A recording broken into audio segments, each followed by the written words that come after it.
कि जिस लोक में आप रह रहे हो ये आपका स्थायी स्थान नहीं है, लेकिन अभी तक हमें इसका कोई विकल्प दिखाई नहीं देता। हमने अपने दादे परदादों को, अपने पूर्वजों को ऐसे ही क्रियाएं करते देखा। उनकी मृत्यु होगी, उसके बाद उनकी क्रियाक्रम कराते रहो। बस हमने इसको अंतिम इस जीवन का लक्ष्य मान लिया था। अब परमात्मा ने आके बताया है, परमेश्वर ने, कि बच्चों तुम यहाँ के वासी नहीं हो। आप एक ऐसे स्थान से आए हो जिसकी कसक आज भी आपके हृदय के अंदर है, और उस सुख की खोज में आप इस काल के लोक में लगे हुए हो। जैसे परमात्मा ने आके बताया है कि इस काल ने अपनी माया से, दुर्गा से,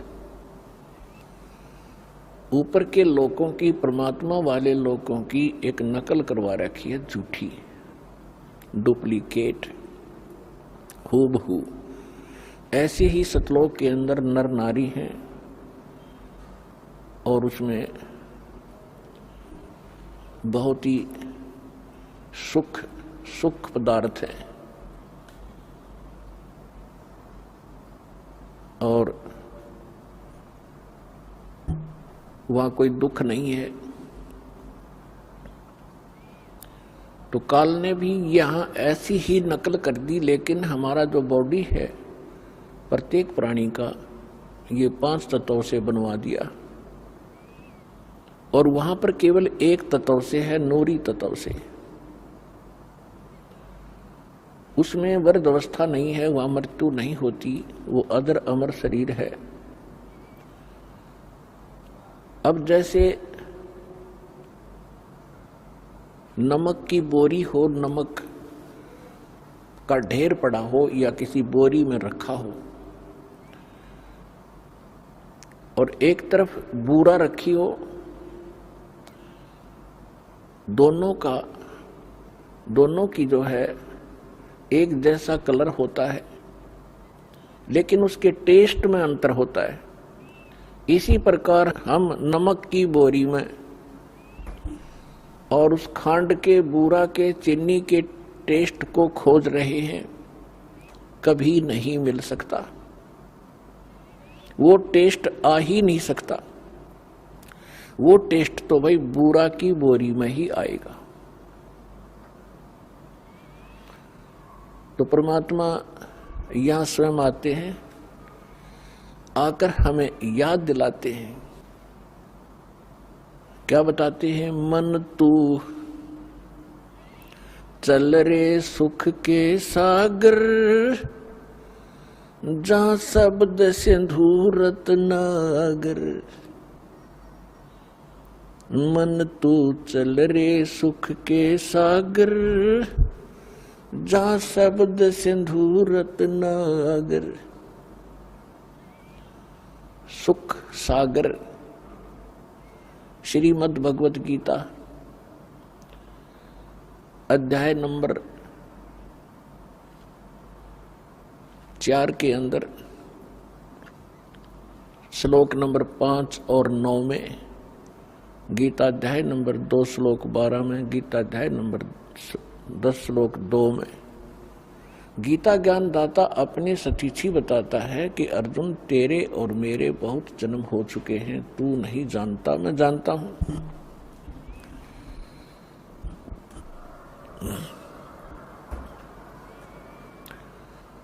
और फिर गीता ज्ञान दाता अपनी साधना का मंत्र बताता है, गीता अध्याय नंबर 8 के श्लोक नंबर 13 में। क्योंकि श्री कृष्ण जी के अंदर प्रवेश करके प्रेतवत ये काल बोल रहा है, 21 ब्रह्मांड का स्वामी, जो ब्रह्मा विष्णु महेश जी के पिता है। ये कह रहा है कि मुझ ब्रह्म का ओम इति एकाक्षरम ब्रह्म व्यवहारन माम अनुस्मरण ये प्रयाति तजन देहम स याति परमाम गतिम। मुझ ब्रह्म का केवल एक ओम अक्षर है, और जो इसका अंतिम शरीर छोड़ने तक यानी अंतिम श्वास तक सिमरण करता हुआ जाता है, वो ओम से मिलने वाली परम गति को प्राप्त होता है। ओम किसका मंत्र है? ब्रह्म का। ब्रह्म की साधना से क्या कौन सी गति होती है? ब्रह्म लोक प्राप्ति होती है। गीता अध्याय नंबर 8 के श्लोक नंबर 16 में स्पष्ट किया है कि ब्रह्म लोक में गए हुए प्राणी भी फिर जन्म और मृत्यु में आते हैं। तो इसे सिद्ध हुआ कि गीता ज्ञान दाता, अब जैसे हिंदू समाज के भोले श्रद्धालु इन अज्ञानी ऋषि महर्षि आचार्यों शंकराचार्यों से भ्रमित होकर मानते रहे कि श्री कृष्ण सुप्रीम पावर है और श्री कृष्ण जी गीता का ज्ञान बोल रहा है और ये अजर अमर हैं, इनके कोई जनक नहीं, इनके कोई माता पिता नहीं। ये था लोकवेद। लोकवेद का अर्थ होता है दंत कथा, सुनी सुनाई बातें जो सत्य ना हो। ये लोकवेद था। अब इनकी जीवनी से पता चला कि ब्रह्मा विष्णु महेश नासवान है, इनकी जन्म मृत्यु होती है। और श्री कृष्ण जी को कहते थे, श्री कृष्ण जी ने गीता का ज्ञान दिया। श्री कृष्ण जी को तो गीता के ज्ञान का कुछ भी पता नहीं था, उसने क्या बोला था। इनकी बात को यदि बड़ा करके चले कि श्री कृष्ण जी ने गीता का ज्ञान दिया। श्री कृष्ण इज विष्णु, श्री कृष्ण जी विष्णु है, विष्णु के अवतार श्री कृष्ण जी हैं और सतोगुण विष्णु। तो यहां ये खुद कहता है मेरे और तेरे बहुत जन्म हो चुके, क्या इन हमारे गुरु अंधों ने, आंखों वाले अंधों ने क्या ये नहीं पढ़ा? तो इसके विषय में परमेश्वर ने सूक्ष्म वेद में कहा है, मोती मुक्ता दर्शत नाही, ये जग है सब अंदरे, दिखत के तनैण तिसम इनका फेरा मोतिया बिंदरे। ये दिखते महर्षि मंडलेश्वर संस्कृत भाषा धारावाहिक सुना कर बड़ी जनता में प्रभु पाक रहे थे, स्वामी पाक रहे थे। तो परमात्मा ने आके उसी समय कहा था कि ये संत नहीं है, ये विद्वान नहीं है, इनको अपने सिलेबस का ज्ञान नहीं है, टीचर काहे के हैं। और इसी बात का विरोध भगवान का घृणा करा दिया था और झूठ बोली इन हमारे मंडलेश्वरों ने, ब्राह्मणों ने, गुरुओं ने, काजी और मुल्लाओं ने कि ये अशिक्षित है, दुल्हा क्या जाने सदग्रंथों के गूढ़ रहस्यों को, ये पढ़ा नहीं है। आज परमात्मा ने दया बख्शी, पहले अपने बच्चों को शिक्षित किया, सदग्रंथ सिंपल भाषा में उन्हीं से अनुवाद करवा दिया। यदि ये दास अनुवाद करता, वो तो करना ही ऐसे था, लेकिन ये फिर भी टांग अड़ा देते कि रामपाल ने संस्कृत ना आती, जैसे भगवान के बारे में कहा करते ये क्या जाने वेदों और गीता के गूढ़ रहस्यों का। तो परमात्मा का काम कच्चा नहीं होता। 600 वर्ष पहले धर्मदास जब चिंतित घने हो गए थे, जब कह दिया था भाई चिंता ना करे, जब कलयुग 5500 वर्ष बीत जाएगा, फिर आकर मैं सब न पार करूंगा, तेरे वंशज भी पार हो जाएंगे, पूरा विश्व पार होगा। तो उस परमात्मा ने 600 वर्ष पहले ये बताया था कि ये जितने संत हैं, मंडलेश्वर हैं, ये मुल्ला और काजी हैं, ये अपने धर्म के धर्म ग्रंथों से भी परिचित नहीं है। ये केवल अपनी सोच से दंत कथा सुना के और इनको अपनी रोजी रोटी का आधार बनाए बैठे हैं। तत्व भेद कोई ना कहे रे झूमकरा, ये पैसे ऊपर नाच सुनो राई झूमकरा, कोटों मध्य कोई नहीं रे झूमकरा, अरबों में कोई गर्क सुनो राई झूमकरा। एक सरदार आया था गरीबदास जी के पास, उसने जब ये ज्ञान सुना तो अचंभित हुआ और कहने लगा, है भगवान, आज तक ये ज्ञान हमारे को किसी ने नहीं बताया। तब उन्होंने कहा था कि ये तत्व भेद कोई ना कहे रे झूमकरा, ये पैसे ऊपर नाच सुनो रे झूमकरा। तो पुण्यात्मा परमात्मा ने उसी समय कहा था कि मोती मुक्ता दर्शत नाही, ये जग है सब अंदरे, दिखत के तो नैन चश्मे, इनका फेरा मोतिया बिंदरे। जिसका मोतिया बिंद हो जाए आंखों में, आंख स्वस्थ दिखाई देती है पर उसको दिखता कुछ नहीं। इसी प्रकार हमारे धर्मगुरु इस कलयुग के, जो हिंदू धर्म के और मुसलमान धर्म के वर्तमान के, ये अंधे थे, आंखों वाले अंधे। एक भाषा विशेष अवश्य जानते थे लेकिन अध्यात्म ज्ञान से अपरिचित थे। तो उन्होंने ये नहीं पढ़ा कि खुद कह रहा है कि मेरी जन्म मृत्यु होती है। वास्तव में तो श्री कृष्ण जी ने गीता का ज्ञान बोला ही नहीं, उसका तो शरीर प्रयोग किया था काल ने। अब जो प्रसंग चल रहा है उसी पर आते हैं। अब गीता ज्ञान दाता ने स्पष्ट कर दिया कि मेरे भी जन्म होते हैं, आपके भी होंगे। और फिर गीता अध्याय नंबर 8 के श्लोक नंबर 1 में अर्जुन ने प्रश्न किया कि भगवान आप कह रहे हो 7वें अध्याय के 29वें श्लोक में कि जो उस तत्ब्रह्म से परिचित हो जाता है और सारे अध्यात्म ज्ञान से परिचित है, सभी कर्मों से परिचित है, वो केवल जरा और मरण से मोक्ष प्राप्ति के लिए, छुटकारा पाने के लिए ही प्रयत्न करते हैं। अर्थात वो इस संसार के प्रत्येक इस नाशवान सुख से, नाशवान क्रियाओं से परिचित हो जाते हैं। वो फिर इस संसार की किसी वस्तु की डिमांड नहीं करते हैं। कबीर साहब भी अपनी महिमा आप बताते हैं इस काल की सचीची बताते हुए कहते हैं, क्या मांगू कुछ थिर ना रहाई, और देखत नैन चला जग जाई, 1 लाख पूत 1.25 लाख नाती, उस रावण के आज दीवा न बाती। फिर परमात्मा कहते हैं, आवत संग ना कोई जात संगाती। जब तुम यहां आए तब ना पत्नी साथ आई थी, ना पुत्र पुत्री साथ आए थे।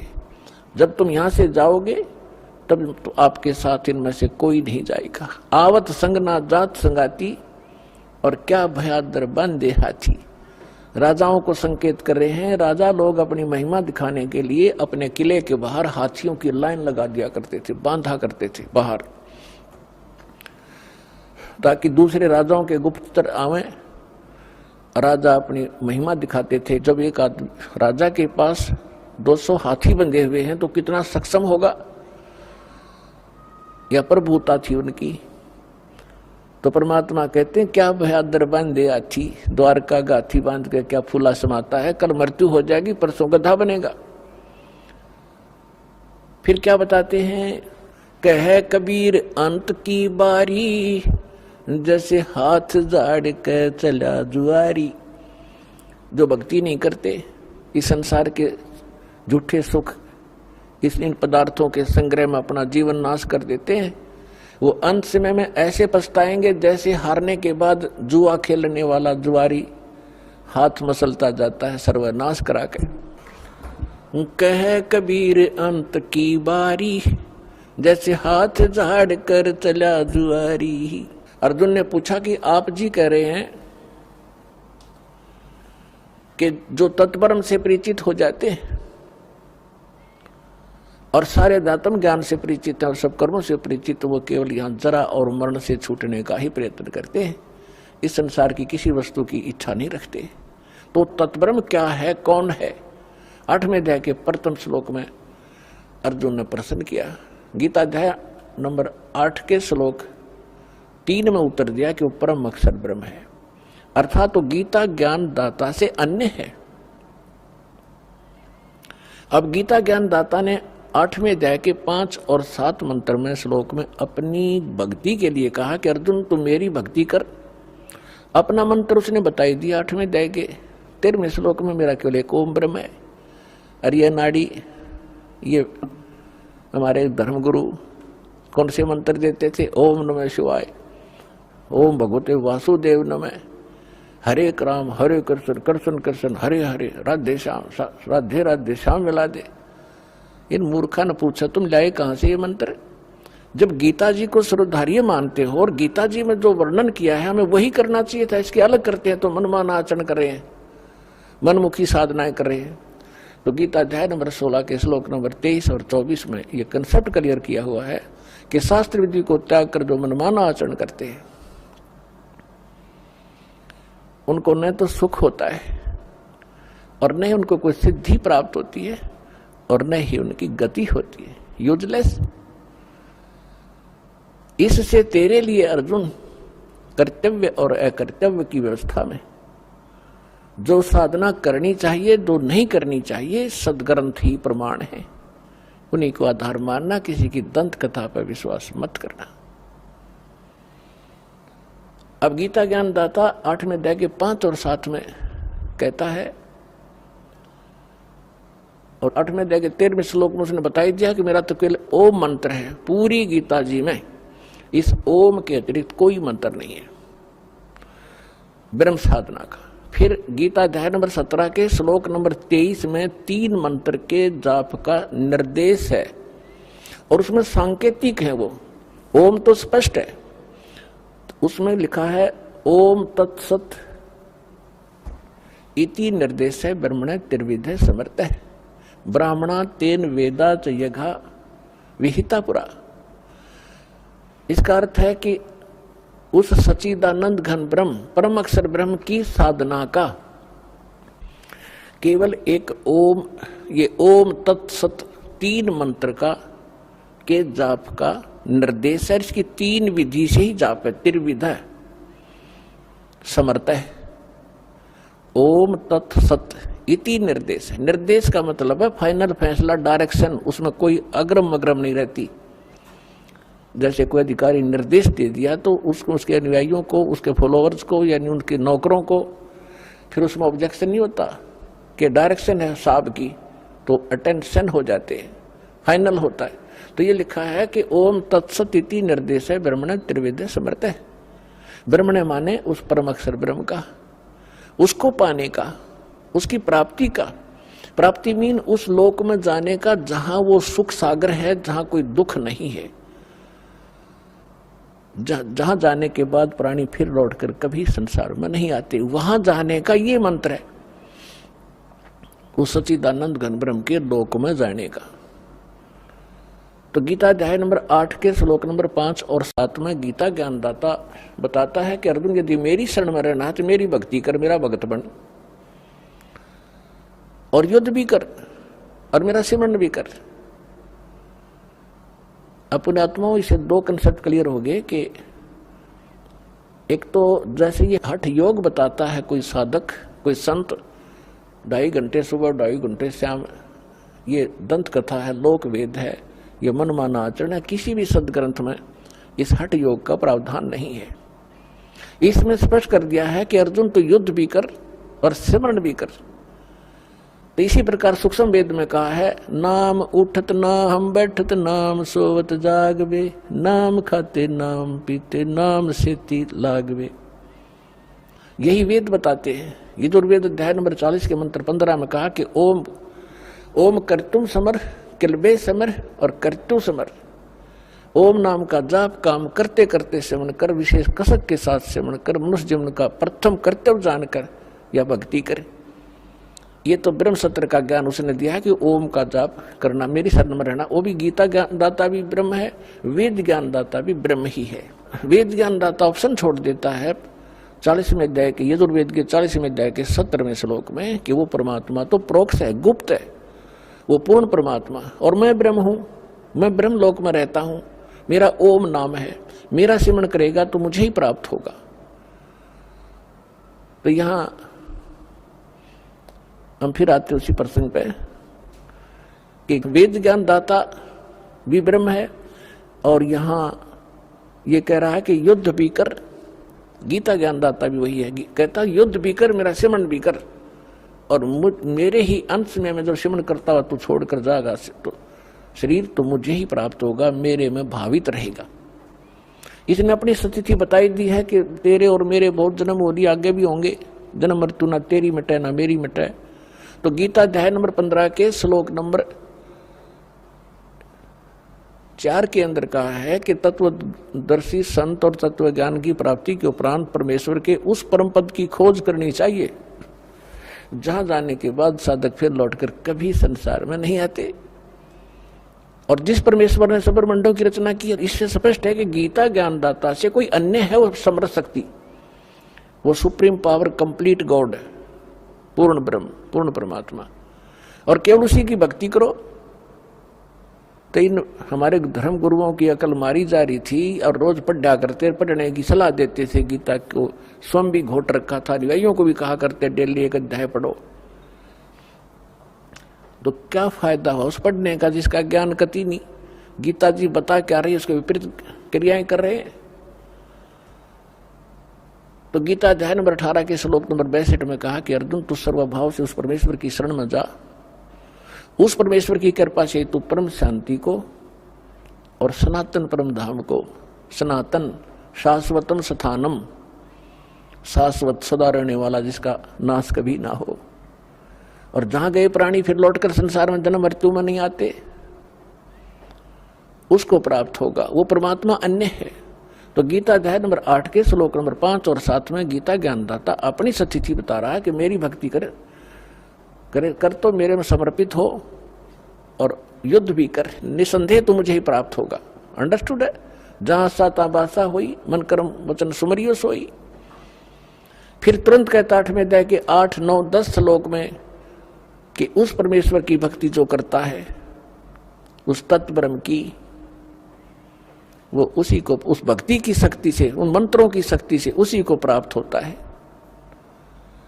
उसकी भक्ति करेगा तो उसको प्राप्त होगा। वो कहाँ रहता है और वो उस साधक का की क्या स्थिति होती है, गीता अध्याय नंबर 15 के श्लोक नंबर 4 में स्पष्ट कर दिया है कि उस तत्व ज्ञान और तत्वदर्शी संत की प्राप्ति के उपरांत परमेश्वर के उस परम पद की खोज करनी चाहिए, जहां जाने के बाद साधक फिर लौटकर संसार में कभी नहीं आते।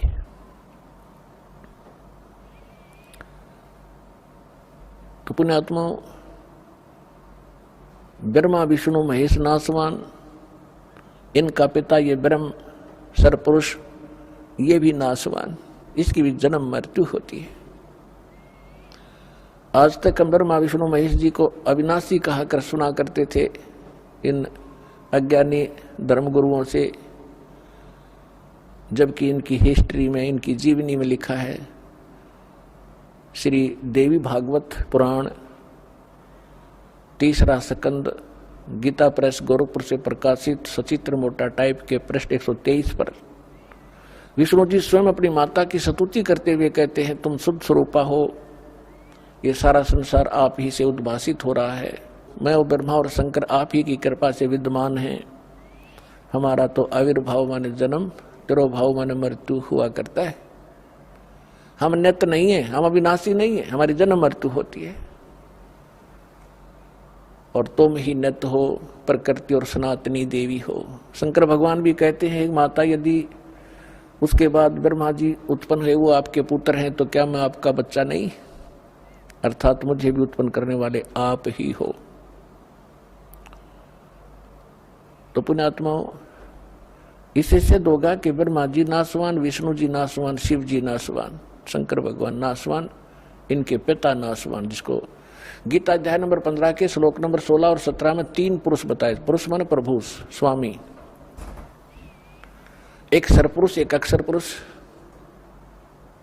इनके विषय में बताया है 16वें श्लोक में 15वें अध्याय कि ये दोनों नासवान हैं और इनके अंतर्गत जितने भी प्राणी हैं इनके ब्रह्मांडों में, वो भी नासवान है, ये भी नासवान है। लेकिन जीवात्मा तो किसी की भी नहीं मरती, वो तो विषय ही अलग है। अब सरपुरुष ये काल है, ब्रह्म है, इसका कितना क्षेत्र है, ये कितना स्वामी है, कितना भगवान है, कितना राम है, ये कितना व्यापक है। 21 ब्रह्मांड है इसके। ये केवल 21 ब्रह्मांड का प्रभु है, स्वामी है, मालिक है, राम है। इसको सरपुरुष कहा है। सर माने नासवान। और दूसरा जो प्रभु गीता अध्याय नंबर 15 के श्लोक नंबर 16 में बताया, वो अक्षर पुरुष है। अक्षर का अर्थ होता है जो सर ना हो, अविनाशी, जिसका नाश ना हो। लेकिन ये कितना अविनाशी है,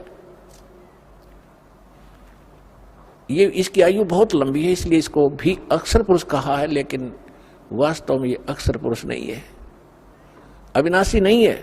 इसका आगे निर्णय दे दिया है गीता अध्याय नंबर 15 के श्लोक नंबर 17 में कि उत्तम पुरुष तु अन्य परमात्मा इति उदाहरत है। यह लोक धर्म अविश्य विवर्ती अवैश्वर है कि उत्तम पुरुष, श्रेष्ठ भगवान, पुरुषोत्तम, वास्तव में सही और श्रेष्ठ परमात्मा तो इन दोनों से, सरपुरुष और अक्षर पुरुष से कोई अन्य है, और वो परमात्मा कहलाता है। वही तीनों लोकों में प्रवेश करके सबका धारण पोषण करता, वो है अविनाशी परमात्मा। अब यहां थोड़ी सी इनकी आयु की गणित की रीति से आपको समझाते हैं। पुण्यात्माओं, आप एक पेट के लिए, रोजगार के लिए, निर्वाह के लिए अपने बेटा और बेटियों को 15-20 वर्ष तक फ्री छोड़ देते हो और कहते हो कि बेटा खूब अपना शिक्षा ग्रहण करो, ट्यूशन भी लगवा लो, सारा कुछ करते हो, पैसा भी लगाते हो, समय भी उनको पूरा देते हो। फिर बाद में क्या मिलता है? 10% स्टूडेंट्स को 20% मुश्किल से कोई नौकरी रोजगार प्राप्त होता है ना, बाकी वही काम करते जो हम डेली कर रहे होते हैं, पहले कर रहे होते थे। अब वो तो केवल एक पेट के लिए और केवल इस समय वर्तमान के लिए, और हमने जब ये ज्ञान होगा आप जी को कि आगे कहर टूटेगा आपके ऊपर, इस जीव के ऊपर दुख तो आगे आवेंगे, अब तो रोटी का रोड़ा है बस, और ये परमात्मा की शरण में पाछे ये नहीं रहेगा। ये आप विशेषकर नोट कर लेना, इस समर्थ की शरण में आने के बाद आपको निर्वाह की चिंता नहीं रहेगी, इतना दे देगा, याद रखोगे।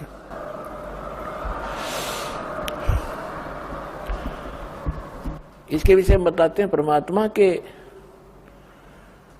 समर्थ का शरणा गहो रंग होरी हो, भाई कदे न हो ए काज राम रंग होरी हो।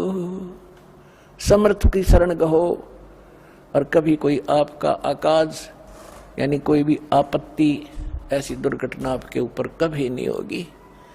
और कोई संस्कार का दुख आवेगा तो परमात्मा ऐसे टाल देगा, आप सोच भी नहीं सकते।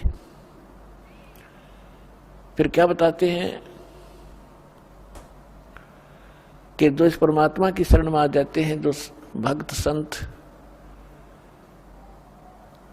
वो फिर उनके लिए किसी चीज की कोई समस्या नहीं रहेगी। आप देखना, जिन भक्तों ने सच्चे दिल से ये भक्ति कर रखी है और जिनको 4, 5, 10 वर्ष हो गए हैं,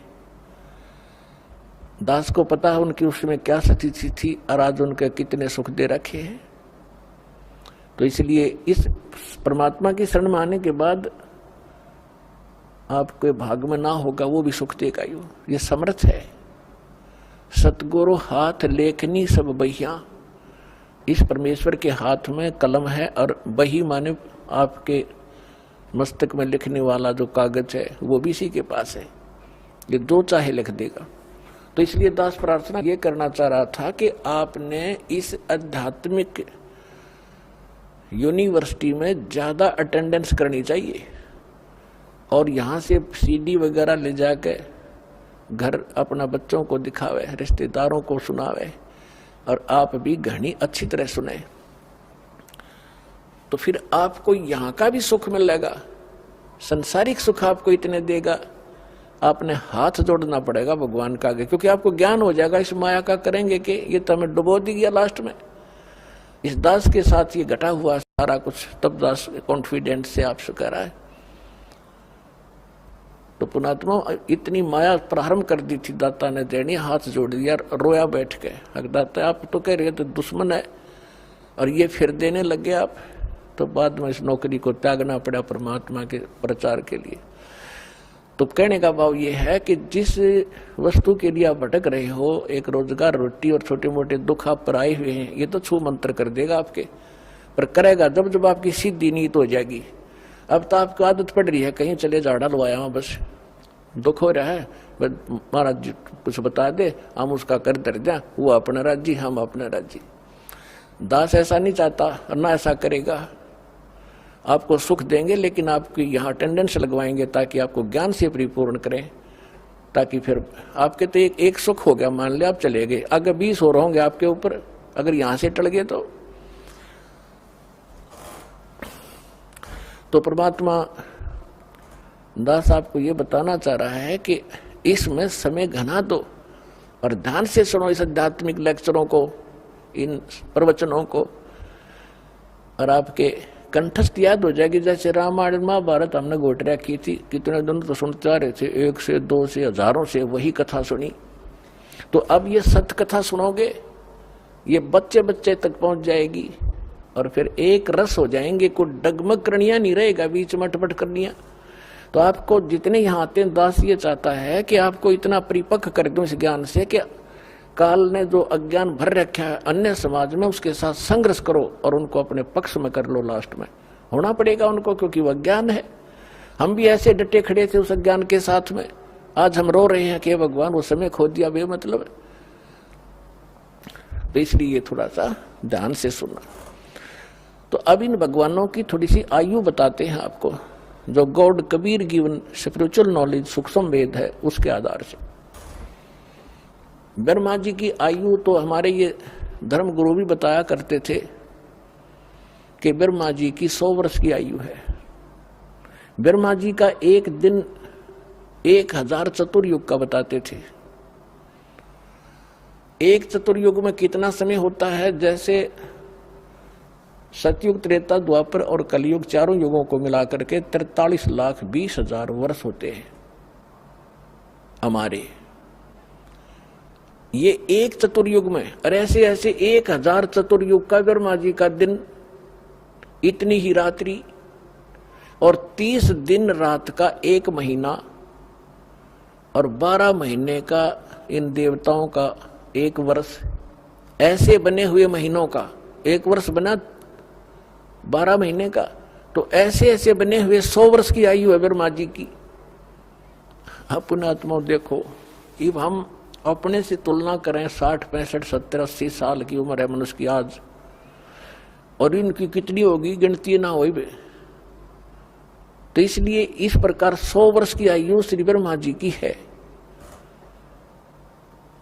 और ब्रह्मा जी से 7 गुनी ज्यादा विष्णु जी की, और विष्णु जी से 7 गुना शंकर जी की। इनकी ये स्थिति है। ब्रह्मा जी की 100 वर्ष, विष्णु जी की 700 वर्ष, और शंकर जी की 4900 वर्ष, 4900 वर्ष।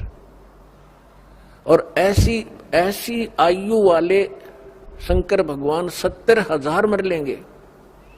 जब 70,000 शंकर जी की मृत्यु हो जाएगी, 70,000 शंकर मर जाएंगे शिव, उसके बाद एक ब्रह्म मरेगा सरपुरुष, और एक ब्रह्मांड का विनाश होगा।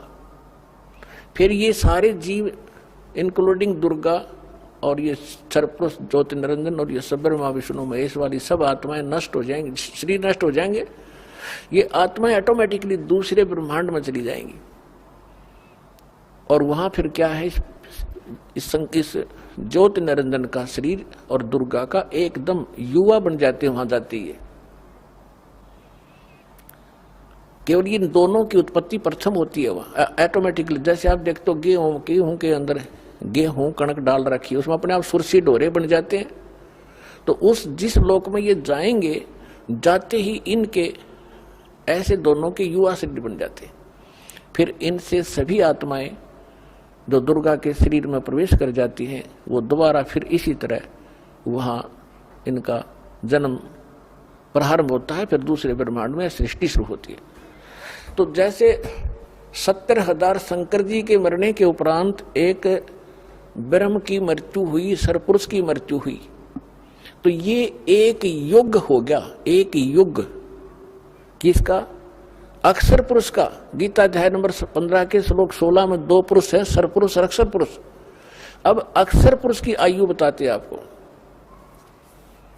ऐसा एक युग बना, ऐसे ऐसे 1000 युग का दिन है उस अक्षर पुरुष का, और इतनी ही रात्रि है। इसमें चतुर्युग नहीं है। गीता अध्याय नंबर 8 के श्लोक नंबर 17 में ये हमारे अज्ञानी धर्मगुरु अनुवाद करते समय गलती किए हुए हैं। उसमें ब्रह्मणे माने उस वहां पर चतुर्युग नहीं है, ओनली सेंसर युग लिखा है, 1000 युग लिखा है। इन्होंने ज्ञान तो था नहीं, ब्रह्मा जी का बता दिया कि ब्रह्मा जी के 1000 चतुर्युग का दिन, इतनी ही रात्रि। नहीं, वहां चतुर्युग नहीं है, ध्यान से पढ़ना उसको दोबारा, ओनली युग है। तो 1000 युग ऐसे बने हुए युग, 1000 युग का उस अक्षर पुरुष का दिन और इतनी ही रात्रि होती है। जब अक्षर पुरुष की का दिन समाप्त होता है तो 21 ब्रह्मांड विनाश हो जाता, पूरे 21 ब्रह्मांड का। और ये सभी प्राणी उस अक्षर पुरुष के एक कोने में वहां रख दिए जाते हैं। उसके उपरांत फिर से 21 ब्रह्मांड का निर्माण होने लगता है। बहुत समय तक लगता है इसमें दोबारा। जैसे ये आजकल साइंटिस्टों की जहां पहुंची है, ये तो एक बहुत निम्न सत्र का ज्ञान है कि अपने आप ये इतने समय में पृथ्वी बन गई, इतने समय में फलाना बन गया। ये तो बहुत बाद की बातें हैं। और वो 1 सेकंड में बना दे, 1 सेकंड में, एक वचन में फिर से असंख्य ब्रह्मांड रच दे उस समर्थ परमात्मा। लेकिन उसने विधान बना के छोड़ दिया। इस पे साइंटिस्ट अपना अनुसंधान करते रहेंगे, इसी में मर जाएंगे। ये भगवान का दातम के निकट भी नहीं पहुंच सकते, बल्कि दूर कर रहे हैं जनता को।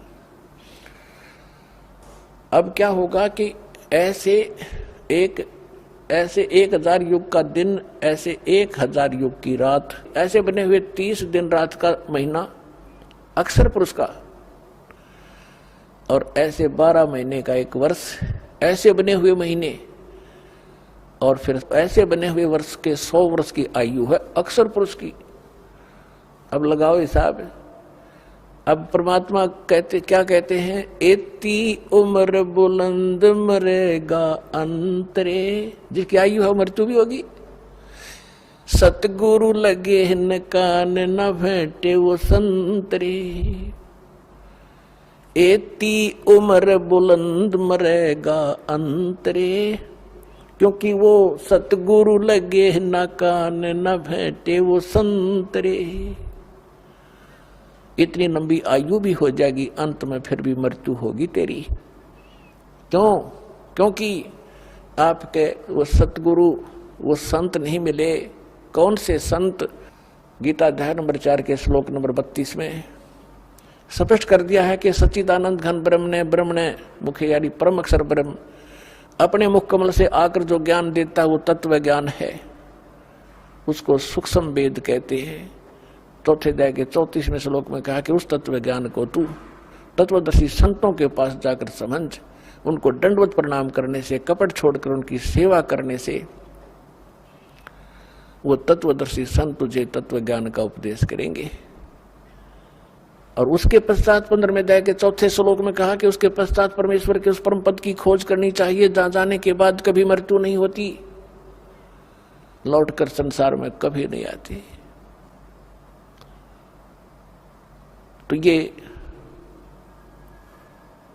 तो यहां क्या बताते हैं? जैसे कुरान शरीफ के अंदर भी यही प्रमाण है, सूरत फुरकान 35 आयत 52 से 59 में, कि जिस परमेश्वर ने 6 दिन में सृष्टि रची, 7वें दिन तख्त पर जा बैठा, वो कबीर परमात्मा है।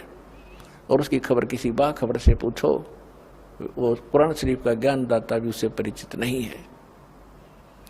यजुर्वेद अध्याय नंबर 40 के श्लोक नंबर 10 में भी यही स्पष्ट किया है कि कोई तो परमात्मा को संभुवात कहता है, कोई असंभुवात कहता है। संभुवात माने जन्म लेने वाला, असंभुवात के वो कभी जन्म लेता ही नहीं, अजन्मा है, निराकार है। कोई रामकृष्ण रूप में मानता है संभुवात, तो वो परमात्मा कैसा है, जन्म लेता है या नहीं लेता है, उसकी जानकारी तत्वदर्शी संत बताते हैं, उनसे पूछो। तो यहाँ सूक्ष्म वेद में कहा है एती उम्र बुलंद मरेगा अंतरे, क्योंकि वो सतगुरु लगे न कान न भेंटे वो संतरे। वो संत नहीं मिले तुझे जो तत्वदर्शी संत है। तो इस विश्व में पुण्यात्मा वर्तमान में ये दास है वो तत्वदर्शी संत।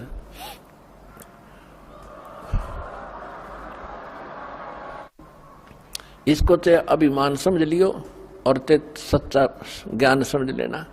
ये आपकी बुद्धि के सत्र पर डिपेंड करता है। और फिर इससे पहले जो तत्वदर्शी संत थे उनका भी थोड़ा विवरण कराते हैं। जिनको परमात्मा मिले, तत्व ज्ञान से परिचित कराया और खुद गवाह बनाए सतलोक सचखंड ले जाकर, वो तत्वदर्शी संत थे। उनकी किसी ने सुनी नहीं और उनको आदेश भी दे दिया गया था कि अभी ये भोली आत्मा इस अनमोल ज्ञान को ठुकरा देंगे, ये छुपा के रखना। तो कौन कौन थे वो तत्वदर्शी संत? आदरणीय धर्मदास साहिब जी, आदरणीय मलुकदास साहिब जी, आदरणीय नानक साहिब जी, आदरणीय दादू साहिब जी, आदरणीय गरीबदास साहिब जी, गांव छुड़ानी, जिला झज्जर, हरियाणा वाले, आदरणीय गीसा दास साहिब जी, गांव खेकड़ा, अब जिला बागपुर हो गया बताते हैं, पहले मेरठ था, उत्तर प्रदेश वाले। तो इन महापुरुषों को पूर्ण ज्ञान था, परमात्मा से परिचित हुए थे, लेकिन इनको मालिक ने आदेश दिया था, धर्मदास मेरी लाख दुआई, ये मूल ज्ञान तत्व ज्ञान की तबार ना जाए, अब इसको सार्वजनिक ना करना। यदि ये सार्वजनिक तुमने अब कर दिया तो कहते हैं ये मूल ज्ञान बाहर जो पढ़ी तो बिचली पीढ़ी हंस नहीं तरही। ये बिचली पीढ़ी है 5500 वर्ष, जब कलयुग बीत जाएगा तब ये बिचली पीढ़ी प्रारंभ होगी। तो आपके लिए ये सब कुछ छुपा के रखा था दाता ना, यू खजाना, और इस दास को दे दी इस खजाने की चाबी और कह दिया बेटा खोल बखेर दे अपने भाई बहनों के लिए। तो ये आपके ऊपर ये बिचली पीढ़ी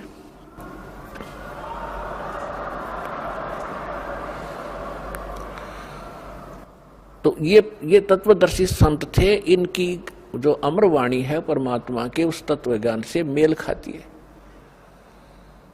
और आदरणीय गरीबदास साहिब जी को तो स्पेशल ज्ञान दिया ही है कबीर परमात्मा ने। पहले कहा था कि जो 12वां पंथ होगा गरीबदास वाला पंथ, उसमें मेरी महिमा की वाणी पुनः प्रकट करवाऊंगा, क्योंकि कबीर सागर में बीच बीच में इन कबीर पंथियों ने कबीर सागर से हटकर भी ज्ञान घुसेट दिया घना रियल ज्ञान में।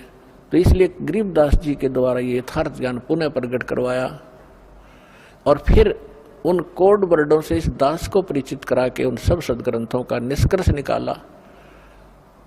अब आपके सामने वो कैप्सूल बना के दे दिए, आप खाओ और 101 पीढ़ी आपकी पार होएगी, जब लगे रहे तो 101 पीढ़ी।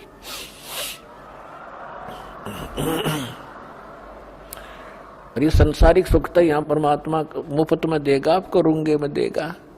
जिन सुखों के लिए, जिस धन के लिए आप भटक रहे थे, ये तो आपको फ्री में देगा।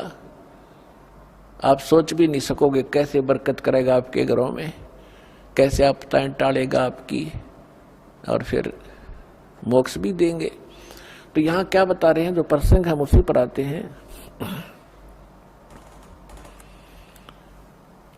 कि तत्वदर्शी संत ये महापुरुष थे। आदरणीय धर्मदास साहिब जी को परमात्मा ने फिर कहा है कि धर्मदास मेरी लाख दुहाई, ये सार नाम की तबार न जाई, सार नाम बाहर जो पर ही, ये बिचली पीढ़ी हंस नी तरही। ये यथार्थ जो सार नाम है, कहता इसका तो जिक्र भी ना कर देना किसी को। जब ये नकली संतों पंथों का हाथ लग जाते, ये मंत्र जो दास आपको दे रहा है कंप्लीट कोर्स है, ये कंप्लीट इन ऑल रिस्पेक्ट। इसमें से इन अनाड़ियों ने, जैसे एक मोटर होती है, राम कार होती है, तो किसी ने तो स्पेयर पार्ट की दुकान में से एक बैरिंग खरीद लिया और किसी ने एक व्हील खरीद लिया, टायर ले लिया, किसी ने स्टीयरिंग ठा लिया और वो नौका हट जा गाड़ी आएगी, राम या गाड़ी बन गई। एक पहिया न घुमाते फिर, जैसे कोई तो किलंग किलंग नाम दे है, कलंग श्रृंग किलंग, कोई अरंग अरंग देता है, कोई ओंकार ओम रंकार ये अटबट देते हैं। तो ये जो मंत्र ये लोग देते हैं, जैसे कोई सोम सोम देता उसके 2 हिस्से कर लिया कोई बात है। परमात्मा की वाणी से सोम शब्द चुरा लिया। जैसे किसी के घर से मोटरसाइकिल उठा लाओ चोरी की, उसने फिर इसको चलाने का तरीका क्या बता रहे हैं ये कि इस सोहम के 2 भाग कर लो, 100 बाहर हम अंदर, यानी मोटरसाइकिल बीच तक काट दी, जो इसने इधर घुमा दो, इसने इधर घुमा दो, बढ़िया गाड़ी बन गई। इन मूर्खान क्या है का पता नहीं।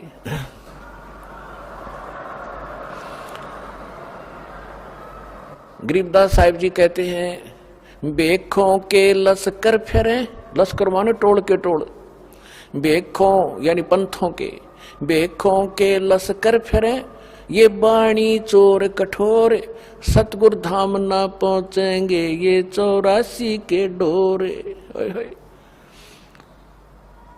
कहते हैं कि इन बेखों के कितने पंथों के झुंड फिरते हैं, परमात्मा की बाणी चुरा के, बाणी चोर कठोर, और इतने ढीठ बना दिए, लड़ने को तैयार हो जाते, सच्चाई सुनना नहीं चाहते, मरने कटने को तैयार हो जाते। क्या साधु संतों के ये लक्षण होते हैं? बेखों के लश्कर फिरेंगे बाणी चोर कठोर, और सतगुरु धाम ना पहुंचेंगे ये 84 के ढोर। यही धक्के खाएंगे ये लोग जो इस सत नाम और सार नाम, इस कंप्लीट कोर्स को नहीं ग्रहण करेंगे। तो हम फिर उस प्रसंग पर आते हैं।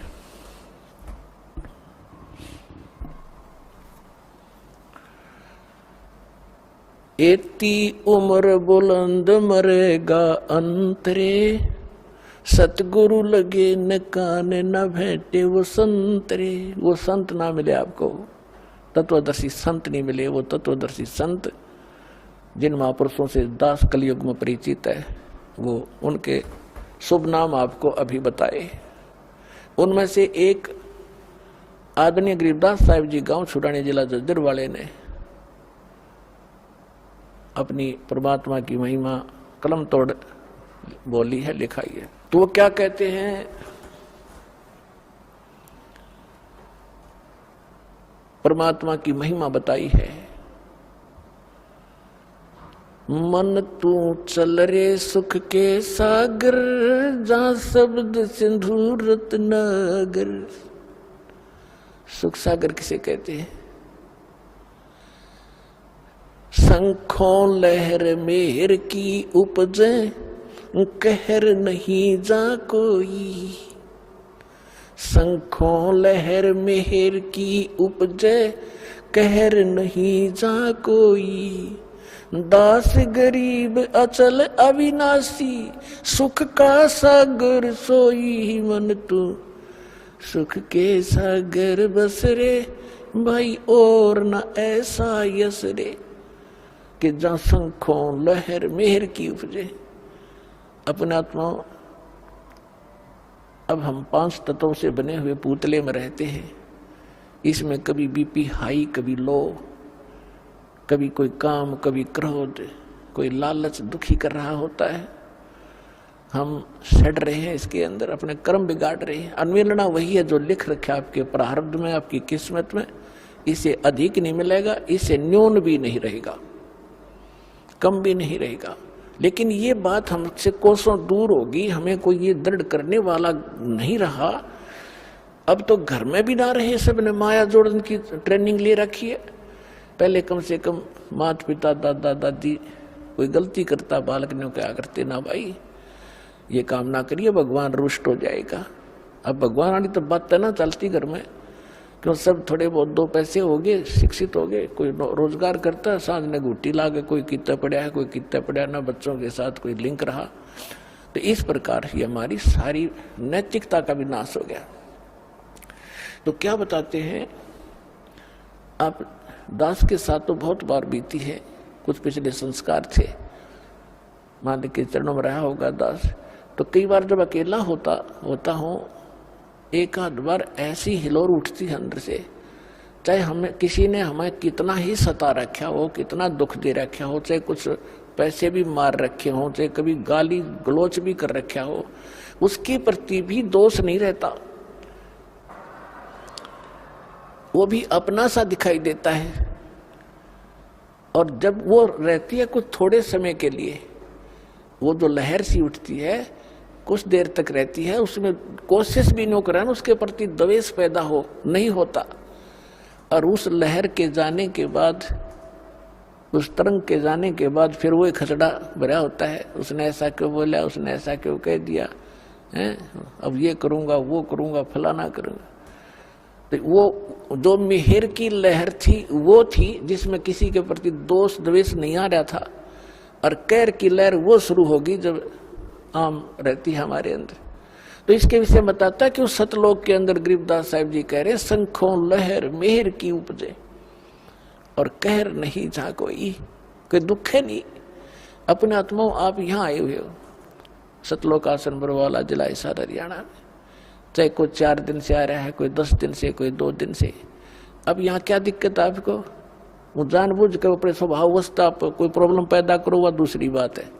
किसी के साथ खसो तो यहाँ को बैठ गया, मैं बैठूंगा। या धरती सारी एक जैसी है, एक जैसे मैट बिछ रहे, कितना चद्दर बिछा और लेट जाओ, बना बनाया खाना मिल रहा है।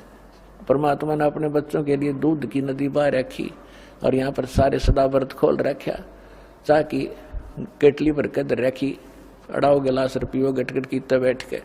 तो यहाँ आपने यहाँ क्या दुख है, क्या द्वेष है किसके साथ? तो वहां सतलोक की मिनी रिहर्सल है। वो वाला सुख तो यहाँ स्वप्न में भी नहीं है, लेकिन उसकी रिहर्सल है ये।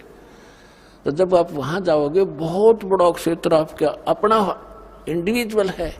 जैसे यहाँ प्रत्येक का स्वभाव है, बड़ी कोठी हो, आगे लान हो, उसमें तालाब बना हुआ हो, कहीं फुहारे चल रहे हो, बाग बगीचे हो, और अंगूरों की बेल लगी हो, कभी घूमते घूमते खा लें, वहाँ सैर सपट्टा करें, कभी तालाब में नहा लें, बैठ के गप्पे मारें की तबीयत। तो ये यहाँ का किया हुआ तुम्हें वहां मिलेगा।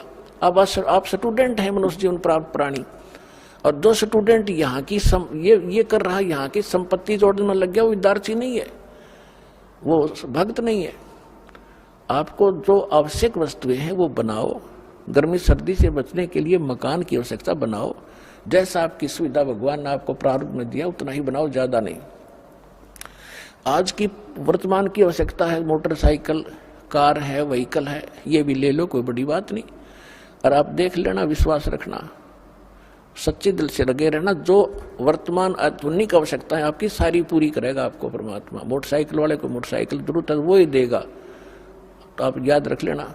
लेकिन सदुपयोग करना, सत्संग के लिए उद्देश्य रखना कि मुझे भगवान कोई व्हीकल दे तो आपकी महिमा सुनने के लिए हम सह परिवार आए, इस तरह की भावना बना कर रहना। तो वो जो आवश्यक वस्तु है आपको यहाँ अवश्य देगा। तो वहां वो सारा सुख वहां सतलोक के अंदर है। तो वहां राग द्वेष आप पर ही बने, कोई अभाव नहीं किसी चीज का। या तो चोर जब करेगा जब उसको भूखा मर रहा होगा, या उसने लोगों की तरह कोठी बनाने की होड़ लगी हुई होगी, तो तब आपकी इस ज्ञान से वृत्ति हटेगी, जो हमारी एक पशु पक्षी जैसी वृत्ति थी। जैसे गोबर का भूंड हमने देखा खेतों में, गोबर का भूंड, ये पहले मनुष्य था जो घना धन जोड़ दिया बैंक में बनाने वाला, फिर वो भूंड बन गया। हमने देखा पशु गोबर कर देते खेतों में, और भूंड और भूंडनी वह दोनों पति पत्नी उस गोबर ने इकट्ठा करने में सारा दिन लगे रहे, और बना कर उसके गोले और बिल में ठोक ले, और उन इकट्ठा करते करते को पशु के पैर का नीचा आकर दोनों मर जा, वो गोबर इकट्ठा करा रह गया।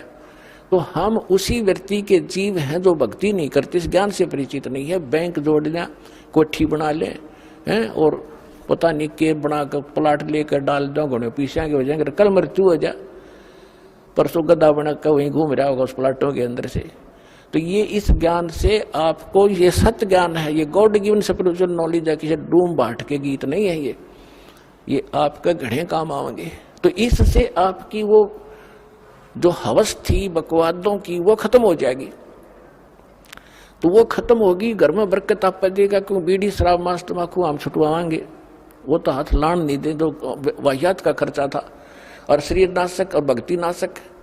और फिर ब्याह शादी में खर्च नहीं करने देंगे, फिर भक्त नहीं, जे बकवाद करेगा तो फिर पैसा चाहिएगा किस लिए तुमने, किस लिए माया के पीछे भागोगे।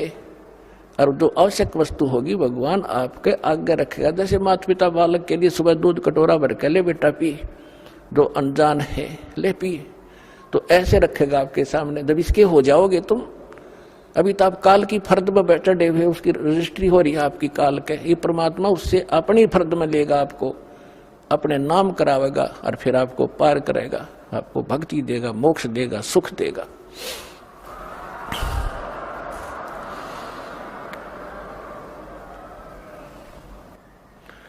तो परमात्मा क्या बताते हैं, इस गंदे लोक में आपने कितने जन्म खो दिए धक्के खा के, जब आदरणीय नानक साहिब जी को परमात्मा जिंदा महात्मा के रूप में मिले थे, तब कहा था कि 60,000 बल जन्म तो पाया जब से हमसे बिछड़े भाई, 60,000 जन्म तुम पाई। कि जब से आप सतलोक से बिछड़ के आए हो पुण्यात्मा, 60,000 ते अच्छे अच्छे जन्म राजाओं के प्राप्त हो गए तेरे को, अन्य की तो गिनती नहीं कितने दुख उठा लिए। तो यहाँ क्या बताते हैं, उस सूक्ष्म वेद जो परमात्मा ने गरीबदास जी को दिया, उस परमात्मा से प्राप्त ज्ञान को और परमात्मा की महिमा को गरीबदास साहिब जी ने किस प्रकार चित्रार्थ किया है। मन तू सुख के चल रहे सुख के सागर, जहां शब्द सिंधु रत्नागर, शब्द सिंधु यानी उस सुख का सागर। अब समुद्र में जब जहाज चला जा समुद्री, रात के समय चला और पहुंच गया 200 किलोमीटर, उसके बाद समुद्र में और जहाज या जल, उस जल के अतिरिक्त कुछ नहीं दिखाई देता। इसी प्रकार सतलोक के अंदर वो सुख ही सुख है, सुख के अतिरिक्त कुछ नहीं है।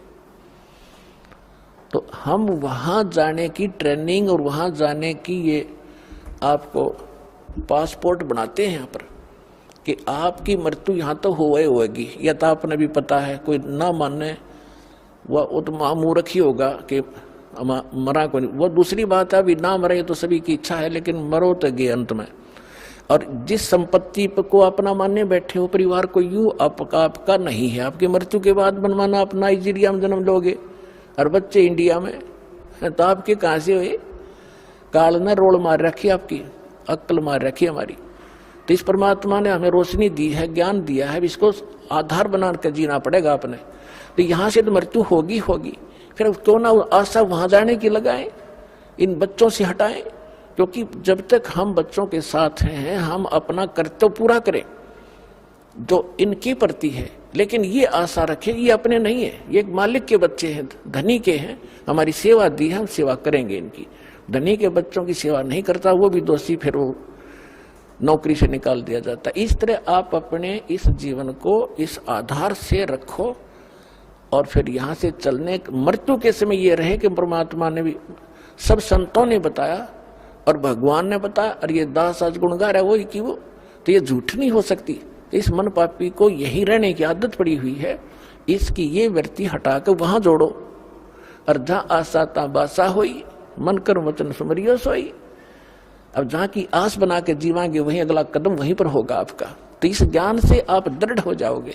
ये ज्ञान किसी हियर से स्टोरी नहीं है, ये परमात्मा का दिया ज्ञान है, ये झूठ नहीं है, ये सत्कर मानना। अब क्या बताते हैं,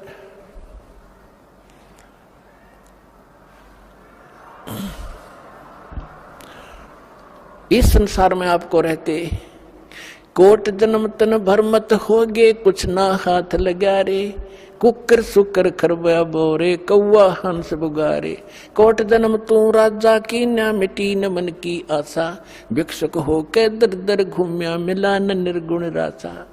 इंद्र कुबेर ईश की पदवी ब्रह्मावरण दुमराया, विष्णुनाथ के पुर को जाके तू फिर भी वापस आया। असंग जन्म तन मरता होगे, जीवित क्यों न मरे रे। द्वादश मध्य महल मठ बोरे, बहुर न दे धरे रे। दोजक भस्त सभी ते देखे, राजपाट के रसिया। तीन लोक से तिरपत नाही, ये मन भोगी खसिया। सतगुरु मिले तो इच्छा मेटे, पद मिल पदे समाना। चल हंसा उस लोक पठाऊं, जो आदि अमर अस्थाना। चार मुक्ति जा चंपी करती, माया होरी दासी। दास गरीब अबे पद पर से, वो मिले राम अविनाशी। ओए होए, इन चंद पंक्तियों में परमेश्वर की महिमा को कलम तोड़ बता दिया आदरणीय गरीबदास साहिब जी ने। क्या बताया है कि कोटि जन्म तन भर मत होगे, कुछ ना हाथ लगा रे। कुकर कुत्ता, सुकर सुअर, खर गधा और कौआ हंस बुगारे बुगला। फिर बताते हैं कोट जन्म तू राजा की न्या। ओए है, ये मिटी न मन की आशा और भिक्षुक होकर दर दर घूम्या। ये मिला ना निर्गुण रस, ये मार्ग नहीं मिला तुझे। आपने अच्छी साधनाएं की, जो यहाँ की दंत कथाएं हैं या वेद हैं, इनके आधार से साधनाएं की, आप राजा भी बन गए और इंद्र तक की पदवी आपको प्राप्त हुई, ब्रह्मा विष्णु महेश की पदवी भी प्राप्त कर ली, फिर भी जन्म मृत्यु आपकी समाप्त नहीं हुई। अब जैसे फिर क्या बताते हैं, जैसे क्या बताना चाहते हैं कि आप जी जैसे अब वर्तमान में प्रत्येक भक्त जो भी नर या नारी परमात्मा की भक्ति के बिना टिक नहीं रहा, टिक ही नहीं सकती आत्मा, क्योंकि इसको भगवान की जरूरत है। और जब से ये उससे बिछड़ी है उसी समय इसका एहसास हो गया था कोई बहुत बड़ी अनमोल वस्तु गुम होगी तेरी। उसकी खोज या काल के लोक में हम कर रहे हैं, वो यहाँ नहीं है, वो सतलोक में है और वहां जाकर मिलेगा। उसका साधन और तरीका ये है।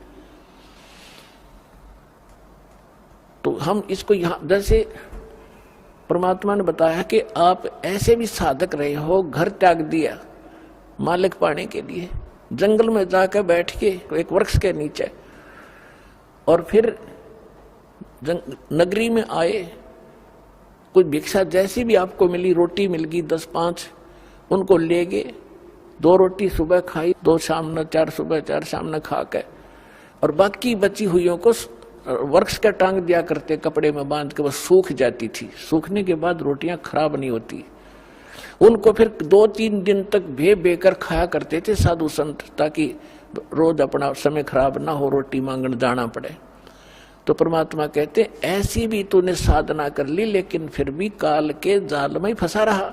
और इन साधनाओं से, ऐसे कठिन साधनाओं से आपने क्या क्या प्राप्ति हुई। इंद्र स्वर्ग का राजा बन गए, इंद्र कुबेर धन का जो वित्त मंत्री है काल का, एक ब्रह्मांड का, इंद्र कुबेर ईश की पदवी है, और ब्रह्मा वर्ण धर्मराया, आप विष्णु की पदवी पाई, आपने ब्रह्मा की पदवी पा ली, आपने शंकर की पदवी भी पा ली। ये ब्रह्मा विष्णु महेश जो वर्तमान वाले ये मर जाएंगे, इसके बाद जो अच्छी आत्माएं होंगी, काल उनको अपने पुत्र के रूप में जन्म देकर उनको फिर से इस पोस्ट पर विराजमान करता रहेगा।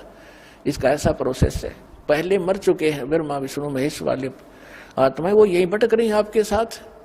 तो कहते इंद्र कुबेर ईश की पदवी ब्रह्मा वर्ण धराया, और विष्णु नाथ के लोक को जाके तुम फिर भी जन्म मरण में आया। जिसको आप सुप्रीम पावर मान रहे हो जान पड़े में विष्णु जी को, तुम विष्णु के लोक में जाकर भी जन्म मरण में आए। यहाँ थोड़ी सी कथा सुनाते हैं। एक मार्कंडे नाम के ऋषि थे, वो बंगाल की खाड़ी में साधना कर रहे थे। अब इनको ज्ञान जैसा है, वो अपने ज्ञान को सुप्रीम मानकर अन्य से तभी कर रहे होते हैं। मार्कंडे ऋषि ब्रह्म के साधक थे। ओम नाम का जाप और हठ योग करना इनका एक स्वाभाविक कर्म बना हुआ है। इनको ये लोकवेद है, वैसे हठ योग किसी ग्रंथ में नहीं है, सुना सुना ऐसे ही हठ योग करते हैं। हठ योग से तप बन जाता है, तप से राज्य प्राप्त होता है, राज्य प्राप्त करके प्राणी नरक में जाता है। अब गरीबदास जी महाराज कहते हैं इस ज्ञान में कि डंब करे डूंगर चढ़े, अंतर छीनी झूल, और जग जाने भक्ति करे, यो बोवे सूल बबूल। किक्कर के कांटे बोर आपने भविष्य में, आज हमने चाहिए कुछ भी दिखाई देता हो, बड़ा साधक हजारों वर्ष तक बैठा है। साधना तो ये है जो अब आपको मिली है। नाम उठत नाम बैठत नाम सोत जागवे, नाम खाते नाम पीते नाम सेती लागवे, नाम से मोक्ष होगा। फिर भी मार्कंडे ऋषि साधना कर रहा था। इंद्र जो है स्वर्ग का राजा, 72 चतुर्युग तक उसका शासन काल होता है। ब्रह्मा जी के एक दिन में 14 इंद्रों का शासन काल पूरा हो जाता है। 14 इंद्र। तो इंद्र की जो पदवी प्राप्त होती है वो यज्ञ से, तप से प्राप्त होती है।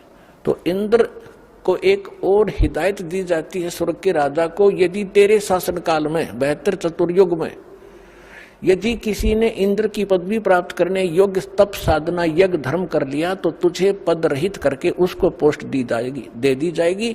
उसको ये साधना ना करने देना, उसको खंडित कराना, ये तेरी जिम्मेवारी है। तो उसको चिंता बनी रहती है कि तेरे शासन काल में इंद्र को कि कोई ऐसा तप, ऐसा यज्ञ ना कर ले जिससे तेरी पदवी को खतरा हो, तुझे पद से हटाया जाए। राज के लिए तो लाखों सैनिक मरवा देते राजा लोग, और उस तो फिर राज कैसे छूटे इन पे। उसको चिंता बनी रहती है, वो अपने देवताओं की ड्यूटी लगाता है, तुम इधर भटकते रहो, तुम इधर जाओ, को तपस्या कर रहा हो तो मुझे बताओ। तो उसको पता चला कि बंगाल की खाड़ी में एक मार्कंडे नाम के ऋषि बहुत वर्षों से साधना कर रहे हैं। उसको चिंता हुई कि यदि मार्कंडे ऋषि ने तप पूरा कर लिया तो तेरी इंद्र की पदवी को खतरा होगा। तो उसने एक उर्वशी भेजी उसको, उसके खंडित कराने के लिए उसके तप को, और उर्वशी को ऐसी सिद्धियां दे दी कि उसने वहां जाकर के बसंत जैसा वातावरण बना दिया, और वह अपने आप ऐसे सुरीले घंटियां बजने लगी जैसे साजबाज बजते हैं, जैसे गानों के अंदर वो बाजे बजते हैं, साजबाज बजता है, ऐसे शुरू हो गए। और आसपास बहुत सुगंध आने लगी, हवा में शीतलता, सुंदर बहुत सुहावनी शीतलता भर गई। और वो लड़की जो उर्वशी गई थी, मार्कंडे ऋषि की आधी आंखें खुली थी, आधी बंद थी, वो सामने डांस करने लगी थोड़ी सी दूरी पे, अपनी चटक मटक कर रही थी, बकवास दो उसने करनी होती है। मार्कंडे ऋषि ने कोई गतिविधि नहीं की, लास्ट में वो बिल्कुल निवस्त्र होगी। तब मार्कंडे ऋषि ने कहा कि हे बेटी, हे बहन, हे माई, आप यहाँ किस उद्देश्य से आए हो, आप अपने वस्त्र पहनो। अब वस्त्र पहनकर वो कहने लगी कि हे मार्कंडे गोसाई, इस बनखंड, इस डिवीजन, इस बनखंड के अंदर जितने अन्य तपस्वी थे वो तो मुझे देखकर ही डामाडोल हो गए, उनकी तो मन की दशा खराब होगी, लेकिन आपकी समाधि कौन से लोक में थी जो आप डगमग नहीं हुए। मार्कंडे ऋषि ने कहा कि जहां मेरी समाधि थी वहां पर तेरे जैसी सुंदर औरतें तो उन नाचने वालों की नौकरानी थी, मैं तुझे क्या देखूं। अब वो कहां समाधि लगाए बैठा था, ब्रह्मलोक में। पुण्यात्मा दास बहुत बार आपको बता चुका है, फिर भी बताते रहेंगे, क्योंकि प्रत्येक सत्संग में नए स्टूडेंट भी होते हैं। ये जितने भी लोक हैं, शिवलोक, विष्णुलोक, ब्रह्मा का लोक, ब्रह्मा जी का लोक, देवी का लोक, ब्रह्मलोक जो इसमें काल की अलग व्यवस्था है, ब्रह्मलोक, या गणेश जी का लोक, ये सब एक रेस्टोरेंट टाइप हैं। इन्होंने वहां अपने प्रत्येक लोक में रेस्टोरेंट बना रखे हैं। जैसे हिसार में रेस्टोरेंट है, तो रोहतक में है, चंडीगढ़ में है, दिल्ली में जो रेस्टोरेंट हैं वो इनसे बहुत सुपीरियर हैं, अच्छे हैं। बम्बई में रेस्टोरेंट है तो उनके चार्जेस भी ज्यादा ही होते हैं और बकवाद भी ज्यादा ही होती है। इस प्रकार स्वर्ग लोक भी एक रेस्टोरेंट है, विष्णु जी के लोक में भी एक स्वर्ग है, कॉमन स्वर्ग भी है। तो जो सुविधाएं अन्य लोकों में है उनसे कई गुना ब्रह्म लोक के अंदर सुंदर औरतें, ये और क्या देखें समाधि में। अपने आत्मा अभी बालक हो आप इस दात्र मार्ग में, जैसे आप बस स्टैंड पर बैठे हो और आधा घंटा बस आने में हो, तो 3 बजे उठ कर देखोगे नो खड़ा होकर, कड़ही कहाँ से आ गई, यू मन टेकने ना दे। और आप फिल्म देखने जाते हो 3 घंटे तक, 3 घंटे इन्हों नहीं पता लगा गई कि कहाँ कितने समय में चला गया। तो इस मन को बकवाद चाहिए ना, तो टेकने ना दे जीव ने। ये समाधि लगा कर बैठे नजर आते थे साधु और तपस्वी हमारे शरीर में। ये हमारा एक शरीर है, ये एक टीवी समझ लो, टेलीविजन, और इस टेलीविजन के अंदर चैनल लगे हुए हैं। जैसे मूल कमल में गणेश जी वाला चैनल है, और फिर आगे से 2 उंगल ऊपर रीढ़ की हड्डी जो है बैकबोन, इसके अंदर की साइड में जहाँ ये नीचे गुदा के पास जाके अंड होता है, इसके अंदर की साइड में 2 उंगल ऊपर नीचे से गणेश जी का लोक चैनल है, कमल है। उससे ऊपर स्वाद चक्र है, सावित्री ब्रह्मा का के लोक का जो भी कार्यक्रम वहां हो रहा है इसमें देख सकते हैं हम। जैसे टीवी में आप जिस भी टीवी चैनल को ऑन करोगे और उसमें जहाँ का प्रोग्राम हो रहा होगा वो आप यहाँ बैठे देख सकते हैं। ऐसे फिर नाभि कमल में विष्णु और लक्ष्मी जी का, हृदय कमल में शिव और पार्वती का, कंठ कमल में दुर्गा वाला के लोक का इसमें देख सकते हैं। और सहस्रार कमल में फिर आप काल का देख सकते हैं, ब्रह्म का। तो ये क्या होता है कि ये जब समाधिस्थ होते हैं तो पूर्व संस्कारित होते हैं, जो डले ढो रहे हैं, साधना कर रहे हैं, भटक रहे हैं बेचारे, तो सतयुग त्रेता द्वापर में पुण्यात्माएं जन्म लेती हैं जिनकी स्वाभाविक समाधि लग जाती है। प्रत्येक आदमी की बहुत अच्छी साधना होती है, उनकी पुराने पिछले संस्कारवश उनके कमल भी थोड़े थोड़े खुले होते हैं। तो अभ्यास करने से कोई कमल खुल जाता है, तो उस जिस कमल में को वो देख रहा है वो टेलीविजन की तरह काम कर रहा है। कहीं नाच हो रहे हैं, कहीं गाने हो रहे हैं, कहीं बाग बगीचे लहर फले फूले दिखाई देते हैं, और फिर आगे घूमता रहता। तो ऐसे ये मन यहाँ तो बैठा दिखे कि साधक 10 वर्ष से बैठा है, इतने समय से बैठा है, और ऊपर वो देख रहा है सैर सपट्टे कर रहा है। तो यहाँ इससे क्या होता है कि बैठने से एक भगवान के लिए बैठा है तो तप बन जाता उतना उसका, और तप से राज मदमानम जन्म तीसरे शुक्र समानम, तपेश्वरी सो राजेश्वरी, राजेश्वरी सो नरकेश्वरी। तो ये मार्कंडे ऋषि उस ब्रह्मलोक में बड़े रेस्टोरेंट में, बम्बे आड़े कौन सा सटार बोला है, उसमें जा रहा था, और वो क्या है कि वहां पर तेरे जैसी तो उन नाचने वालों की बांधी थी, नौकरानियां थी, तुझे क्या देखूं, तेरे से कोई और सुंदर है उसको भेज। तो उसने कहा उर्वशी ने कि मैं सबसे सुंदर मैं ही हूं और इंद्र की पटरानी हूं, सची मेरा नाम है, और आप मेरे साथ चलो इंद्रलोक में, मेरी इज्जत रह जाएगी, नहीं तो मुझे दुहागन करेंगे, मेरी हंसी करेंगे, मुझे सजा देंगे कि तू हार कर आएगी।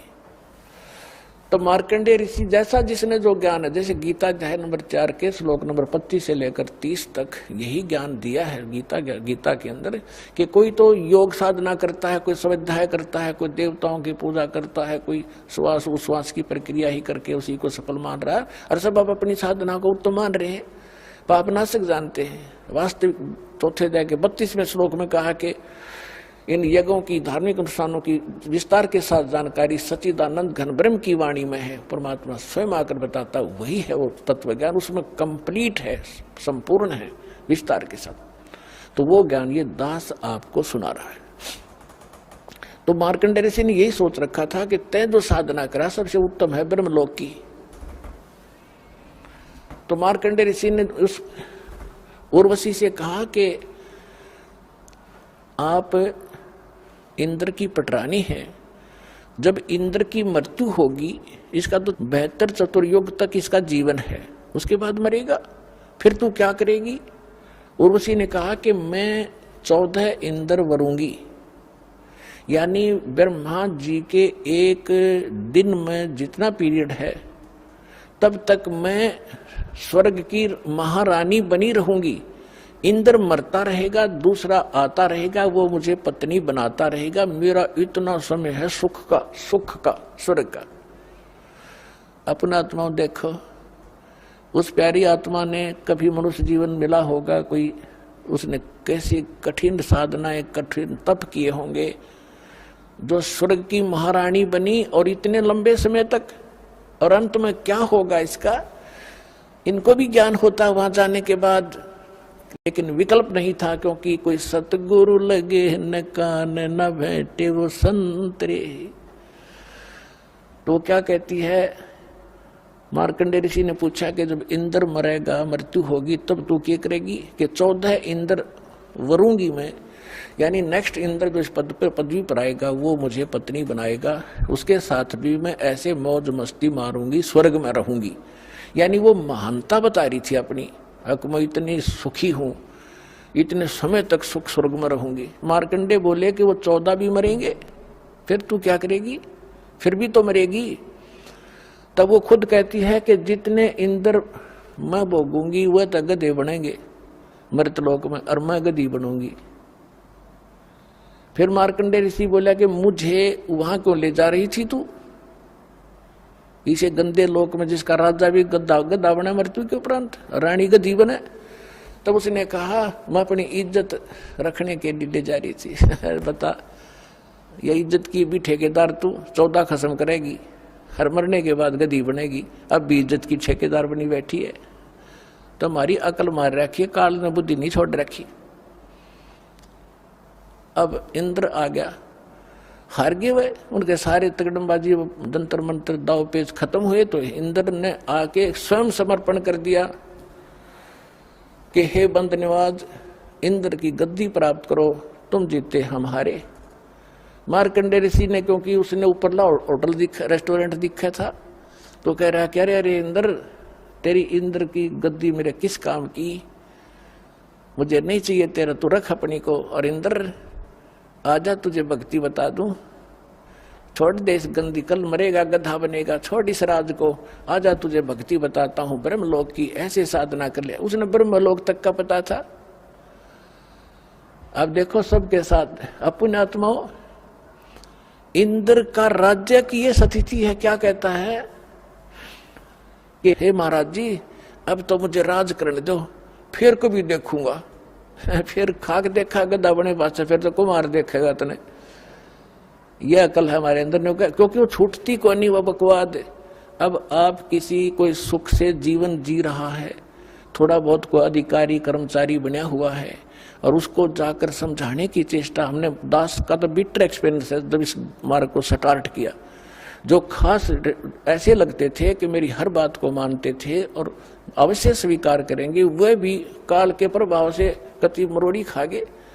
तब उनसे समझाता था कि कल ने आप इस जीवन को बर्बाद करके गधे बनोगे।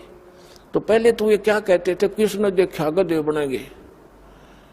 फिर हम बताते थे जैसे अंधा गलत मार्ग जा रहा है, बाग की बजाय जंगल में जा रहा है, और उसको कोई आंखों वाला कहे कि भाई सूरदास आप गलत रास्ता आ रहे हो, कहाँ जा रहे हो, कहता हूँ बाग में जा रहा हूँ।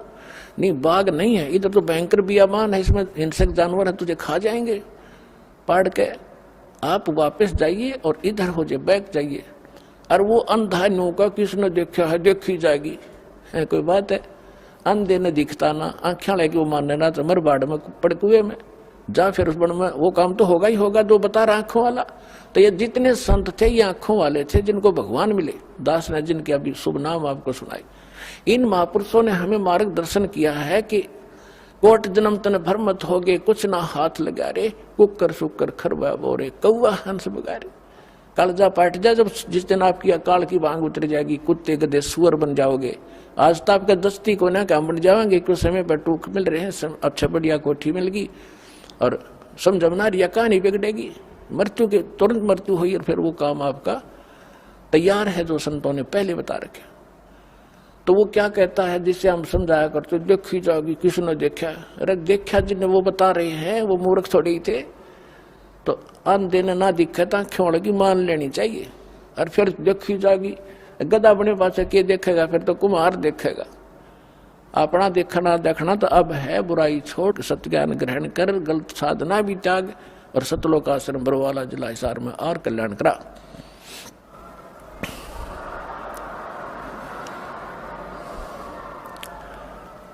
तो मार्कंडे ऋषि कहता है कि आजा, तेरे को ब्रह्मलोक में ले चलता हूँ, साधना, ये साधना बताता हूँ। इंद्र बोला फिर देखेंगे महाराज जी, तुमने मौज करने दे। यहाँ तो सबकी अकल मार रखी है, थोड़ा सा सुगना छूटता रहा, अगले पहाड़ जैसा दुख नहीं दिखता। तो जब हमारी अकाल की भांग उतर जाएगी, कबीर साहब कहते हैं, कबीर ये माया अटपटी सब गटान अड़ी, और किस किस ने समझाऊं या कुआ भांग पड़ी। अब जिस तरह बात करो सब वाय बोली बोलेगा। जैसे किसी ठेके पर देखो, शराब वाले पर शाम के समय 5-7 घुटी ला कर आ रहे हो, और उन तो बात करो कहाँ गया ना, मौज मार के आया हूँ।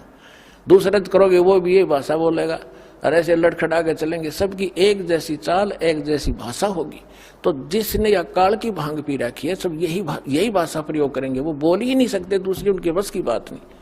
तो इस सत्संग से, इस तत्व ज्ञान से, ये एंटीबायोटिक जो कैप्सूल आपको खिलाए जाएंगे, इससे अब भांग उतरेगी, और फिर नो पता लगेगा गधे बनेंगे। अब नशा उतरने पाछा पता लगा आदमी ने कि रात ने कहा पड़ा था कुरड़ियों पर गंद में, उसको देख देख कर भी ग्लानि बनेगी, सचमुच शराब पी के यहाँ गिरा था मैं रात को, तो उस समय आपको आभास होगा। तो इन आंखों वालों ने बताया है। अब वही क्या बता रहे हैं कि असंग जन्म तन मरत्या होगे, जीवित क्यों न मरे रे।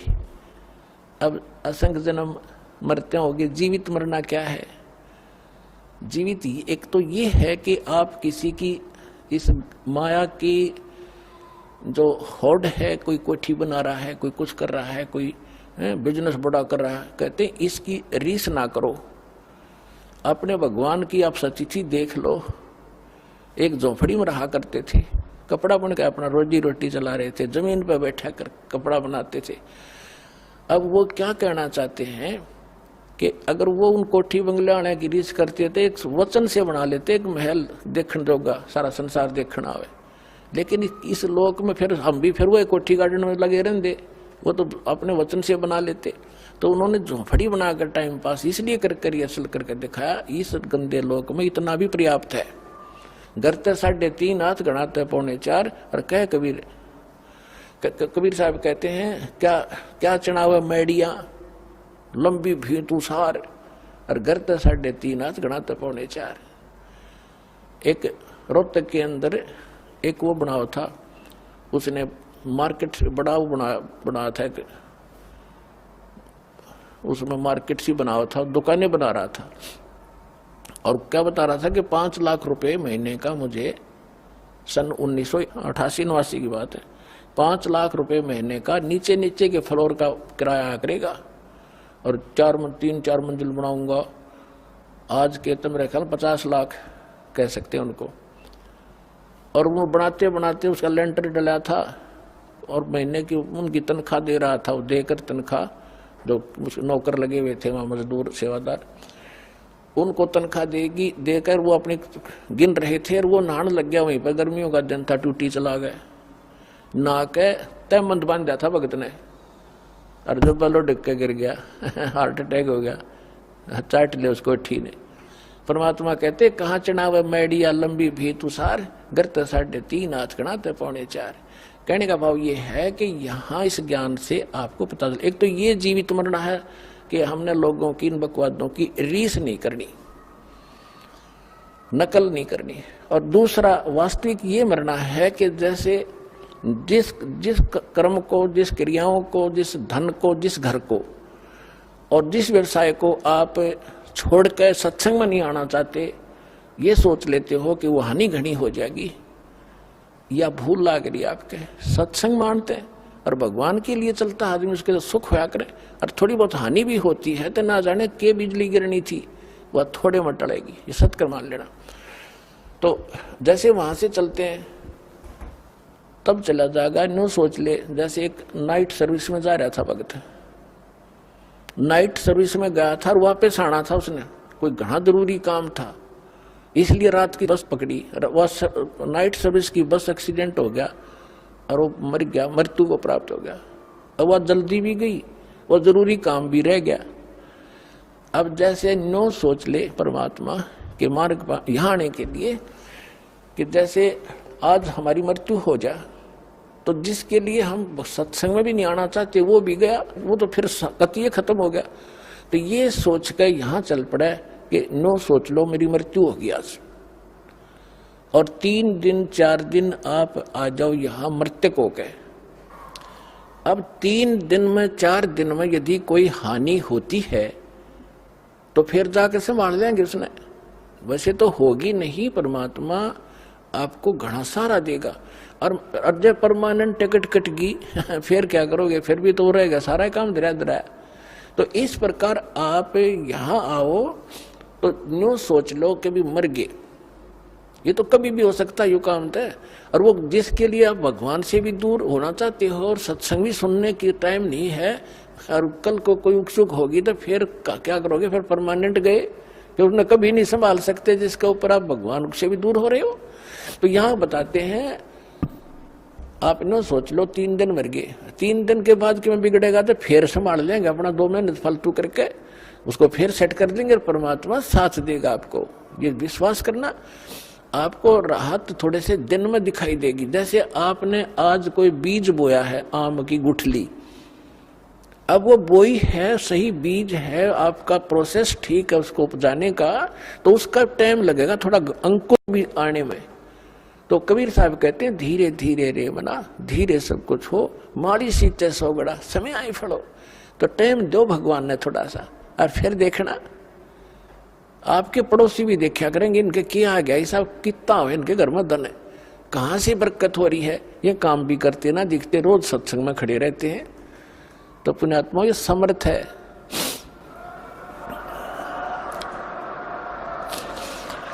तो क्या बताते हैं कि असंग जन्म तन मरत्या होगे, जीवित क्यों ना मरे रे, और दवा दस दर मद महल मठबोरे, बहुर ना दे धरे रे। अब आज तक हमने ये 10वां द्वार इस पर घाटा जोड़ रखा था। 10वां द्वार तो इस काल के ही लोक के अंदर है, इस काल के ही ब्रह्मंडों के अंदर है। अब हमने 12वें लोक द्वार को पार करके सतलोक में जाना है। एक जम्मू के अंदर है रांजड़ी, कोई कबीरपंथी का है, उन्हें कक्का बेरानी, वो छाती कुटिया करता, गर्मा द्वार, इस तो ऊपर कोई जानता ही नहीं। मैंने एक मेरे पास ही गर्मा द्वार तो 11वें द्वार का उसने पता भी नहीं वो है कहाँ, पर सुनाई बात से। और ये प्रैक्टिकल कार्य है, इसको जो इसका प्रैक्टिकल होगा वही समझ सकेगा। तो 11वां द्वार तो जैसे 21 ब्रह्मांड का आपको चित्र भी दिखाया है, उसके बाद 7 संघ ब्रह्मांड है अक्षर पुरुष के, 21 ब्रह्मांड है सर पुरुष के, और 7 संघ ब्रह्मांड है का क्षेत्र है अक्षर पुरुष का। सर पुरुष के क्षेत्र से निकलकर जो अक्षर पुरुष के लोक में प्रवेश करते हैं वो एक द्वार है, वो 11वां द्वार है। और अक्षर पुरुष के लोक को पार करके परम अक्षर ब्रह्म सतपुरुष के सतलोक में जो प्रवेश करते हैं वो 12वां लोक है, 12वां द्वार है। उस द्वार को पार करके फिर सतलोक आता है।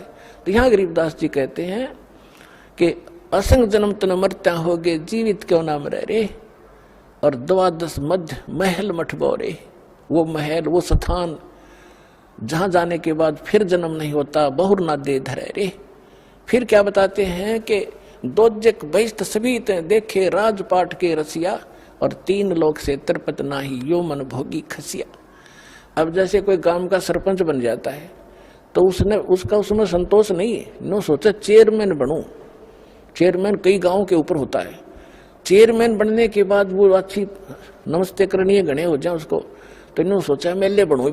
जब बात बने एमएलए बनने के बाद उसने न्यू चिंता बनाया है कि मैं मंत्री बनूं ताकि मैं वाह हो।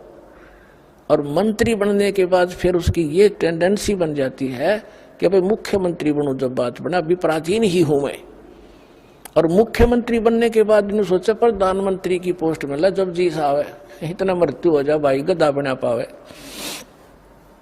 तो परमात्मा कहते कि दोजक भिष्ट सभी ते देखे राजपाट के रसिया, और 3 लोक भी दे देना इस मन पापी को, इसका संतोष नहीं है आपकी दुर्गति कराने के लिए। कहते 3 लोक से तृप्त नाही ये मन भोगी खसिया। फिर क्या बताते हैं, सतगुरु मिले तो इच्छा मेटे, पद मिल पदे समाना।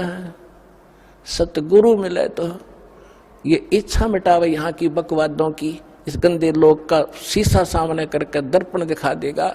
सतगुरु मिले तो, सच्चा संत मिले तो इच्छा मिटे, और पद मिल पदे समाना। जैसे गीता अध्याय नंबर 15 के श्लोक नंबर 4 में कहा है कि सत्वदर्शी संत की प्राप्ति के उपरांत परमेश्वर के उस परम पद की खोज, परम पद की खोज करनी चाहिए, जहां जाने के बाद साधक फिर लौटकर संसार में नहीं आते। अब ये सूक्ष्म वेद उस गीता और वेद और इनके ज्ञानों से भी परम गूढ़ ज्ञान है इसके अंदर। इसमें क्या बताया गरीबदास साहिब जी ने कि सतगुरु मिले तो इच्छा मिटे, और पद मिल पदे समाना। पद माने पद्धति, ये कोड वर्ड है संतों के। एक करेक्ट एक्यूरेट और सही जो पद्धति मिलेगी, भक्ति की विधि मिलेगी, वो पद मिले।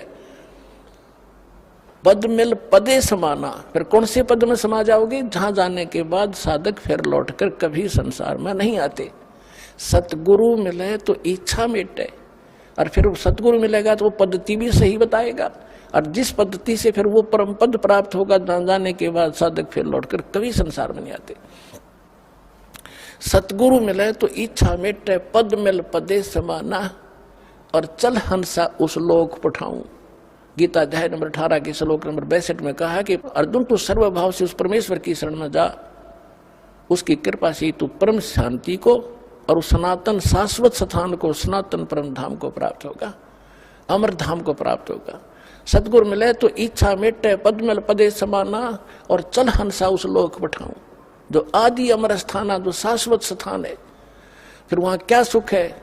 चार मुक्ति जा चंपी करती माया होरी दासी। जो यहाँ की चौथी मुक्ति है वो भी नाशवान है, लेकिन वहां तेरे चरणों में सदा सुख उससे भी अधिक पड़ा रहेगा। तेरे हाजिर नौकर की तरह खड़े रहेंगे ये सुख। चार मुक्ति जा चंपी करती माया होरी दासी, दास गरीब अभय पद पर से वो मिले राम अविनाशी। परम अक्षर उत्तम पुरुष तु अन्य परमात्मा इति उद्धारते, यह लोक धर्म आविश्य विवर्ती अवैश्वर। कहते वो अविनाशी परमात्मा मिलेगा और चार मुक्ति तेरे चरणों में सदा पड़ी रहा करेंगी। तो वो साधना इस दास के पास उपलब्ध करो और अपना कल्याण कराओ। बोलो सतगुरुदेव की।